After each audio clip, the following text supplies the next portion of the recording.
اگلی حدیث میں نبی اکرم صلی اللہ علیہ وسلم نے فرمایا جب نماز میں کوئی بات درپیش ہو تو سبحان اللہ کہنا مردوں کے لیے ہے اور ہاتھ پر ہاتھ مارنا عورتوں کے لیے ہے. اسے بخاری نے روایت کیا ہے. مرد اور عورت دونوں کی اصلاح میں فرق رکھا گیا ہے تاکہ امام کو معلوم ہو سکے کہ اصلاح کس نے کی ہے. ٹھیک ہے جی. قرات میں قرات بول کر بتائی جاتی ہے. اگر کوئی سٹیپ بھول گیا ہے امام تو پھر مقتدی اس طرح سے اصلاح کرے گا جیسے کہ اس حدیث میں بیان کیا گیا ہے. جیسے کہ نماز میں کوئی بات درپیش ہو جاتی ہے, مثلا امام رکوع بھول گیا, ٹھیک ہے, یا امام نے ایک سجدہ کیا, ٹھیک ہے, امام سے کسی بھی قسم کی کوئی غفلت ہو جاتی ہے تو مقتدی اگر مردوں میں سے ہے تو اصلاح کس طرح کرے گا؟ مقتدی بلند آواز سے سبحان اللہ کہے گا. اور اگر مقتدی عورتوں میں سے ہے اور وہ اصلاح کر رہی ہے تو ان کے لیے کیا کہا گیا کہ وہ ہاتھ پر ہاتھ ماریں گے. ہاتھ پر ہاتھ مارنا یہ ہے کہ حالت قیام میں جو ہاتھ بندے ہوتے ہیں ایک ہاتھ کو دوسرے ہاتھ کی پشت پر مارنا. ایسے ایک ہاتھ ہوتا ہے, ٹھیک ہے, اور دوسرا دائنا ہاتھ اس کے اوپر ہوتا ہے, تو دائنے ہاتھ سے بائیں ہاتھ کی پشت پر مارنا. یہ تالی بجانے کی طرح نہیں ہے, ٹھیک ہے نا. اس کو کوئی یہ نہ سمجھے کہ تالی بجانے کا کہا گیا ہے, اس میں تالی بجانے کا معنی نہیں ہے, ٹھیک ہے. دائیں ہاتھ کو بائیں ہاتھ کی پشت پر مارنا, ٹھیک ہے جی. اور جیسا کہ میں نے آپ کو بتایا کہ اگر قرات کی مسٹیک ہے تو اس صورتحال میں بولنا ہوگا. اس حوالے سے جو روایت آتی ہے سیدنا مسور بن یزید رضی اللہ تعالیٰ عنہ اس کے راوی ہیں, کہتے ہیں کہ ایک دفعہ نبی اکرم صلی اللہ علیہ وسلم نے قرات میں قرآن کا کچھ حصہ چھوڑ دیا, یعنی سہون چھوڑ دیا, بائی مسٹیک چھوڑ دیا. ایک آدمی نے کہا آپ صلی اللہ علیہ وسلم نے فلاں فلاں آیت چھوڑ دی تھی. اچھا, اس سے کیا پتہ چلتا ہے کہ صحابہ کرام کتنا فوکس ہو کر قرآن سنا کرتے تھے, اور میجورٹی صحابہ کرام حافظ القرآن تھے. اسی لیے نماز میں نبی اکرم صلی اللہ علیہ وسلم نے جو قرات کی تو انہوں نے اس چینجز کو فیل کر لیا. تو ایک آدمی نے کہا کہ آپ صلی اللہ علیہ وسلم نے فلاں فلاں آیت چھوڑ دی تھی, تو آپ صلی اللہ علیہ وسلم نے فرمایا تو نے مجھے یاد کیوں نہ کرایا. اسے سنن ابی داؤد نے روایت کیا ہے. تو امام کو یاد دہانی کرانا ضروری ہے. اچھا, اس بات کو بہت سارے لوگ مائنڈ کرتے ہیں کہ کیوں غلطی بتائی, ٹھیک ہے, حالانکہ جس نے ہمیں ہماری غلطی بتا دی وہ ہمارا محسن ہے, کیونکہ اس نے ہم سے ایک عیب دور کر دیا, کیونکہ غلطی ہمارے اوپر ایک عیب کی طرح ہے. تو اگر ہماری غلطی کوئی ہمیں بتا دیتا ہے تو اس میں برا ماننے والی تو کوئی بات نہیں. اور کیا غلطی سبھی سے نہیں ہوتی؟ یہاں غلطی کس سے کروائی جا رہی ہے؟ آپ صلی اللہ علیہ وسلم سے, ہمیں سکھانے کے لیے کہ دیکھو اگر یوں مسٹیک ہو جاتی ہے تو انسان چونکہ کمزور ہے وہ لمحے میں بھول جاتا ہے, اور اگر اس کو کوئی یاد کرا دے تو لمحے میں اسے یاد بھی آ جاتا ہے. تو انسانوں کو انسانوں کی ضرورت رہتی ہے, اور انسان کے اندر اللہ تعالیٰ نے نسیان رکھا ہے, اس میں برا ماننے والی کون سی بات ہے؟ ٹھیک ہے جی. اچھا, یہ جو ہم نے دو طرح کی اصلاح پڑھی, اگر کوئی سٹیپ امام بھول گیا ہے تو مرد اور عورت اصلاح کروائیں گے, تو کیسے کروائیں گے؟ بتایا گیا کہ مردوں میں سے اگر مقتدی ہے تو سبحان اللہ کہے گا. اچھا, یہ تو ابھی بھی پاسبل ہے کیونکہ آج کل موسٹلی مساجد میں پیچھے مرد ہی ہوتے ہیں اور عورتوں کا ہال الگ ہی ہوتا ہے. اگر امام نے کوئی غلطی کی بھی ہے تو خواتین کو پتہ نہیں چلتا, تو زیادہ تر تو اب چانس رہا ہی نہیں کہ خواتین اصلاح کر سکیں, الا یہ کہ ایک ہی ہال میں آگے امام ہے, پھر صفیں مردوں کی ہیں, پھر عورتوں کی صفیں ہیں, اور اس میں اگر کسی عورت کو غلطی محسوس ہو جاتی ہے تو اس صورتحال میں وہ کریکشن یوں کرے گی. سوال یہ پیدا ہوتا ہے کہ اگر عورت عورتوں کی امامت کروا رہی ہے, اس صورتحال میں اگر کوئی سٹیپ وہ عورت امام بھول جاتی ہے تو پھر عورتیں کس طرح سے اصلاح کریں گی؟ تو اصلاح کا یہی طریقہ ہے, ٹھیک ہے. عورتوں کے لیے جو چیز خاص کر دی گئی ہے اس میں کوئی چینجز نہیں آئیں گی, وہ یوں ہی ہاتھ پر ہاتھ مار کر اصلاح کریں گی. اچھا, مرد اور عورت دونوں کی اصلاح میں فرق رکھا گیا ہے تاکہ امام کو معلوم ہو سکے کہ اصلاح کس نے کی ہے. اور ایک طرح سے آپ یہ بھی کہہ سکتے ہیں جہاں مردوں کو اصلاح کرنے کا حق دیا گیا ہے وہاں عورتوں کو بھی اصلاح کرنے کا حق دیا گیا ہے.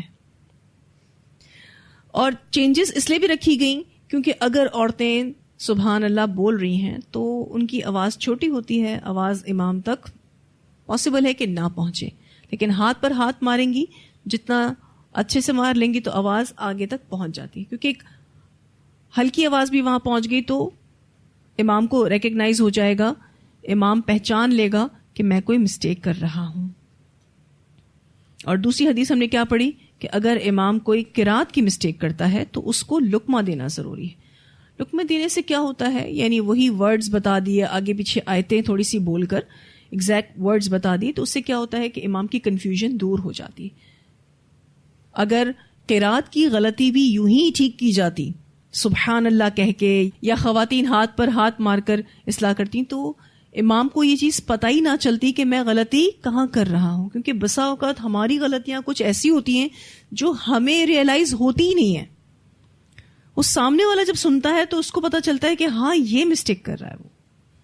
اور ایسے میں جب امام کو کوئی لقمہ دے دیتا ہے، ایگزیکٹ ورڈز بتا دیتا ہے، تو امام کی کنفیوژن 100% دور ہو جاتی ہے اور وہ آگے اسموتھ ٹریک پر دوبارہ اپنی قرات کو کنٹینیو کر سکتا ہے. اور جیسا کہ میں نے آپ کو بھی بتایا کہ کچھ لوگ برا مان جاتے ہیں کہ آپ نے ہماری غلطی بتائی تو ہم زیادہ کنفیوز ہو گئے. ایسے لوگوں کو ہم یہی کہہ سکتے ہیں کہ ان کے دماغ کا کوئی ایشو ہے، کیونکہ اور کوئی بات ہم نہیں کر سکتے. پھر حدیث یہ بتاتی ہے کہ لقمہ دینے میں ہی بہتری ہے، اسی طرح سے ہی پراپر اصلاح ہوگی. بہت سارے لوگ بھول جاتے ہیں لیکن یہ ایکسیپٹ کرنا قبول نہیں کرتے کہ ہم بھی بھول سکتے ہیں. آپ نے دیکھا ہوگا کہ امام کعبہ سے بھی مسٹیک ہو جاتی ہی نہیں ہو جاتی. اتنا بڑا امام جو اتنے سالوں سے نماز پڑھا رہا ہے وہ بھی بھول جاتا ہے. اس سے کیا پتا چلتا ہے؟ انسان لمحے میں بھولتا ہے. اگر اسے کوئی لمحے میں یاد کرا دے تو اسے لمحے میں یاد بھی آ جاتا ہے. کیونکہ بہت سارے لوگ یہ کہتے ہیں ہمیں کسی کی ضرورت نہیں ہے. کیا ایسا پاسبل ہے؟ انسان کو انسان کی ضرورت تو پڑنی ہے. بڑے بوڑھے اکثر اپنے بچوں کی، اپنے گھر کے جوانوں کی تربیت اس حوالے سے کرتے ہیں کہ آپ نے سب سے اچھے معاملات رکھنے ہیں. کیوں؟ آپ کو نہیں پتا آپ کو کب کس کی ضرورت پڑ جائے. کیونکہ اللہ تعالیٰ نے یہ سسٹم بنایا ہے اس دنیا میں کہ ایک انسان کو دوسرے انسان کی ضرورت پڑتی ہے. سبھی سے اچھی سلام دعا ہونی چاہیے. ہمیں نہیں معلوم زندگی کے کس مرحلے پر ہمیں کس کی ضرورت پڑ جائے. اس اعتبار سے اتنا بے نیاز نہیں ہونا چاہیے. دیکھیں، بے نیاز ہونا پسندیدہ ہے، لیکن وہ کس اعتبار سے کہ لوگوں کے پاس جو نعمتیں ہیں آپ اس پر اپنی نظریں نہ ٹکائیں، آپ ان کو دیکھ کر اپنے منہ میں پانی نہ لائیں. ٹھیک ہے نا؟ یہ ہے بے نیازی اور جو پسندیدہ ہے. لیکن کوئی یہ کہے مجھے کسی کی ضرورت نہیں ہے، وہ بڑی بڑی باتیں کرے، میں سارے کام اپنے خود کر سکتا ہوں، مجھے کسی کی نیڈ نہیں ہے، میں خود اپنے لیے کافی ہوں، تو یہ تو بہت بڑی بڑی باتیں ہیں، یہ بڑے متکبرانہ جملے ہیں. اللہ تعالیٰ ہمیں اس سے بچائے. نبی اکرم صلی اللہ علیہ وسلم کا اب انداز دیکھیے کتنا ہمبل نظر آ رہا ہے کہ تم نے مجھے ریمائنڈر کیوں نہیں دے دیا؟ اگر میں غلطی کر رہا تھا تو تم مجھے بتا دیتے، اس میں کیا ہو گیا؟ تو خلاصہ کلام کیا ہے کہ اگر کوئی امام کسی سٹیپ کی غلطی کرے تو اسے مردوں میں سے مقتدی سبحان اللہ کہہ کر بتائے گا، اور اگر عورتوں میں سے مقتدی ہے تو پھر وہ ہاتھ پر ہاتھ مار کر بتائے گی. اور اگر قرات کی غلطی امام کر لیتا ہے تو مقتدیوں میں سے جس کو بھی اس کی کریکشن معلوم ہو وہ امام کو لقمہ دے تاکہ امام اپنی قرات کو ٹھیک کر لے. عورت کی امامت پہلی صف کے وسط میں یعنی درمیان میں دوسری مقتدی عورتوں کے ساتھ برابر کھڑی ہو کر عورتوں کی امامت کرا سکتی ہے. سیدنا ام ورقہ رضی اللہ تعالی عنہا فرماتی ہیں رسول اللہ صلی اللہ علیہ وسلم نے انہیں حکم دیا کہ وہ اپنے گھر والوں کی امامت کرائیں. اسے ابو داؤد نے روایت کیا ہے. ام المومنین عائشہ رضی اللہ تعالی عنہا نے عورتوں کی امامت کرائی جبکہ آپ صف کے درمیان کھڑی ہوئی تھی. اسے سنن دارقطنی نے روایت کیا ہے. تو عورتوں کی امامت کرا سکتی ہے، لیکن یہ کہ عورت کو امامت کراتے وقت پہلی صف کے اندر وسط میں کھڑا ہونا چاہیے. ام ورقہ والی جو حدیث ہم نے پڑھی اس میں یہ بات واضح ہوتی ہے کہ عورت امامت کے فرائض انجام دے سکتی ہے، مگر کن کی یہ بات واضح نہیں ہوتی. لیکن یہ ہے کہ آگے حضرت عائشہ والی جو روایت ہے اس میں کیا پتہ چلتا ہے کہ حضرت عائشہ نے عورتوں کی امامت کروائی. ٹھیک ہے. ورقہ والی روایت لے کر بہت سارے لوگوں کو یہ مغالطہ ہوا کہ گھر کے افراد میں تو مرد بھی ہوتے ہیں، لہٰذا اس سے عورت کا مرد کی امامت کروانا بھی ثابت ہوتا ہے. اب آپ دیکھیں لوگوں کو جب اپنی مرضی کی بات نکالنی ہوتی ہے تو وہ کیسے نکالتے ہیں. تو یہ بات قطعاً درست نہیں ہے، کیونکہ بہت سے ایسے لوگ ہیں جو اپنی مرضی کا فہم نکالتے ہیں، اپنے حساب سے دین میں باتیں لگاتے ہیں اور دیگر جتنی بھی احادیث ہوتی ہیں اس کو چھوڑ دیتے ہیں. فقہ کو سمجھنے کے لیے ہمیشہ اس مسئلے سے جڑی تمام احادیث کو لینا اور سمجھنا ضروری ہوتا ہے، تبھی آپ کنکلوژن تک پہنچتے ہیں. یہ جو ورقہ والی روایت ہے اس میں یہ بات انڈرسٹوڈ ہے کہ ایک عورت گھر میں عورتوں کی ہی جماعت کروا رہی ہوگی.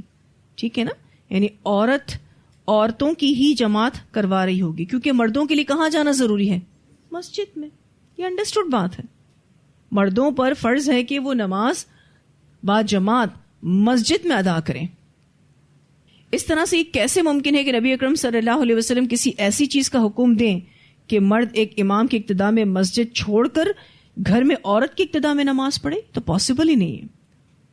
اس طرح جب ہم نے صف کا بیان پڑھا تھا تو اس میں نبی اکرم صلی اللہ علیہ وسلم نے کیا بتایا کہ مردوں کی صفیں پہلے ہوں گی، ٹھیک ہے، پھر عورتوں کی صفیں لگیں گی. اس سے بھی کیا بات واضح ہوتی ہے کہ مردوں کا عورتوں سے دور رہنا بہتر ہے. تو کیسے پھر ایک عورت مردوں کی امامت کروا سکتی؟ اور یہ فتنہ اٹھا تھا.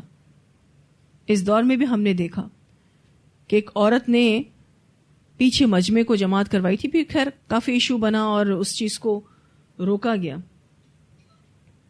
اور ہم نے یہ بات بھی پڑھی تھی صف کے بیان میں کہ نبی اکرم صلی اللہ علیہ وسلم کے ساتھ اگر ایک مقتدی تھا تو آپ صلی اللہ علیہ وسلم نے اسے اپنے دائیں جانب کھڑا کیا، اور آپ کے پیچھے ایک خاتون تھی سلیم رضی اللہ تعالیٰ عنہ، وہ اکیلی کھڑی تھی. کیوں ساتھ کھڑا نہیں کیا؟ نہیں کیا نا کھڑا، ٹھیک ہے. حالانکہ جو مقتدی تھا وہ سلیم کا ہی بیٹا تھا، سیدنا انس بن مالک رضی اللہ تعالیٰ عنہ، لیکن پھر بھی سلیم جو ہیں وہ اکیلی صف میں پیچھے کھڑی ہوئی. ورقہ رضی اللہ تعالیٰ عنہ جو ہیں، جن کے بارے میں آپ نے ابھی پڑھا اس روایت میں کہ رسول اللہ صلی اللہ علیہ وسلم نے انہیں حکم دیا کہ وہ اپنے گھر والوں کی امامت کروائیں. تھوڑا سا ان کے بارے میں جان لیں کہ یہ خاتون کون ہیں. ورقہ بنت نوفل یا پھر بنت عبداللہ بن حارث، یہ انصار میں سے تھیں. انہوں نے سارا قرآن سینے میں جمع کر رکھا تھا، یعنی حافظہ تھی. غزوہ بدر میں شریک ہونے کی آپ صلی اللہ علیہ وسلم سے اجازت طلب کی تھی، مگر آپ صلی اللہ علیہ وسلم نے ان کو اجازت نہیں دی. پھر یہ کہ اللہ تعالیٰ نے ان کو اپنے گھر میں ہی شہادت کا مرتبہ دینا تھا. نبی اکرم صلی اللہ علیہ وسلم ان سے ملاقات کے لیے تشریف لے جایا کرتے تھے. اب آپ سوچیں آپ صلی اللہ علیہ وسلم کتنی امپورٹنس دیتے تھے. رسول اللہ صلی اللہ علیہ وسلم نے ان کو شہیدہ کے نام سے موسوم کر رکھا تھا. آپ صلی اللہ علیہ وسلم پہلے سے ہی ان کو شہیدہ کہتے تھے. ایکچولی ان کے یعنی ورقہ کے 2 غلام تھے، ایک مرد تھا اور ایک لونڈی، جن سے انہوں نے ایک معاہدہ کر رکھا تھا کہ ان کی یعنی ورقہ کی موت کے بعد وہ از خود آزاد ہو جائیں گے. ورقہ نے اپنے دونوں غلاموں کو کیا کہہ رکھا تھا کہ میں مر جاؤں گی تو پھر تم آزاد ہو جاؤ گے، مگر دونوں غلاموں نے مل کر رات کے وقت ان کے گلے میں چادر کا پھندا ڈال کر ان کو مار دیا اور خود راتوں رات فرار ہو گئے. پھر حضرت عمر رضی اللہ تعالیٰ عنہ نے ان کو گرفتار کروایا اور دونوں غلاموں کو سولی چڑھوایا تھا. مدینہ منورہ میں یہ پہلی سولی کی سزا تھی جو ان دونوں غلاموں کو دی گئی. تو یہ وہ خاتون تھیں جو نبی اکرم صلی اللہ علیہ وسلم کی اجازت سے اہل محلہ کی عورتوں کی اپنے گھر میں امامت کروایا کرتی تھیں. کیوں؟ کیونکہ ان کو قرآن ازبر تھا، قرآن پاک ان کو حفظ تھا. تو عورتوں کی امامت کروا سکتی ہے، خلاصہ کلام یہ ہے. اور عورت کو امامت کرواتے وقت پہلی صف کے اندر وسط میں یعنی درمیان میں کھڑا ہونا چاہیے. تو یہاں الحمدللہ ہم اپنے اس ٹاپک کو مکمل کرتے ہیں. اللہ کا شکر ہے کہ ہمارا ایک ٹاپک یہاں تک مکمل ہوا. امامت کے چند مسائل کے حوالے سے ہم انشاءاللہ اگلی کلاس میں پڑھیں گے. وآخر دعوانا الحمد للہ رب العالمین. سبحانک اللہم و بحمدک نشہد ان لا الہ الا انت نستغفرک و نتوب الیک.